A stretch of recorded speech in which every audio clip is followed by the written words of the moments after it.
Reaming is a finishing operation that serves to manufacture exact fit holes with excellent surface characteristics.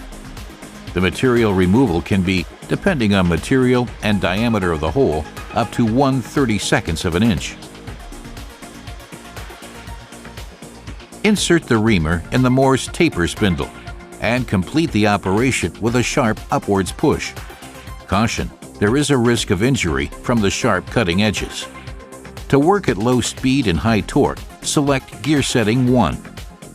Start the core drilling unit and reduce the speed electronically by approximately 30%. Make sure that the reamer is adequately lubricated.